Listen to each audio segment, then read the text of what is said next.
দেশটাকে এগিয়ে নিয়ে যাই। কারণ এদেশে এমন চুরি হয়েছে, সেই চুরিকে আমি সাগর চুরি বলিনি, আমি এটা প্রশান্ত মহাসাগরীয় চুরি বলেছি। এমন চুরি হয়েছে সেটা যদি আমি আগামীতে বেঁচে থাকি, আমি যদি লিখতে যাই যে কীরকম কীরকম চুরি হয়েছে, সেটা লিখতে গেলে জানি না পারবো কি পারবো না। অবশ্যই আমি আমার অভিজ্ঞতাটা লিখব। আপনারা দোয়া করবেন, যতদিন আমরা থাকি চেষ্টা করবো যে মানুষের দেশের জন্য কিছু করে যাওয়া। দেশটাকে আপনারা বিশ্বাস করেন এমন তছনছ হয়ে গেছে, ভেরি ডিফিকাল্ট, ভীষণ ডিফিকাল্ট, কিন্তু আমাদের জন্য না, আগামীতে যারা সরকারে আসবেন তাদের জন্য। আরেকটি অনুরোধ করছি, আমাদের তরুণ প্রজন্ম যে স্যাক্রিফাইস করেছে এটাকে আপনারা বৃথা যেতে দেবেন না। এখনও চাঁদা, সন্ত্রাসবাদ, সন্ত্রাসী, চাঁদাবাজি এগুলো হচ্ছে।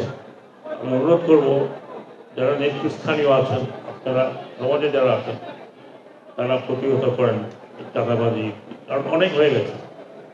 এই কারণে দেশের আজকে এই অবস্থা হয়েছে।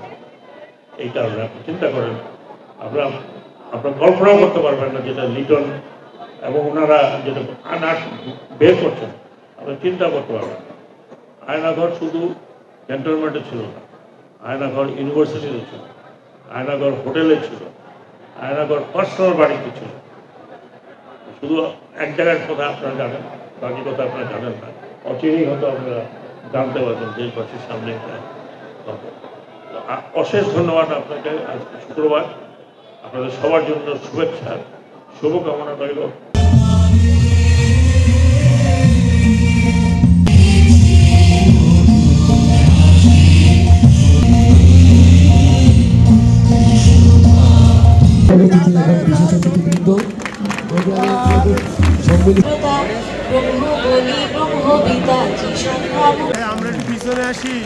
আমাদের মঞ্চে উপস্থিত হয়েছে, সেই সাথে উপস্থিত হয়েছে আমাদের এই কলেজ নবম স্থান অধিকার করেছিলেন আমাদের এই কলেজের ছাত্র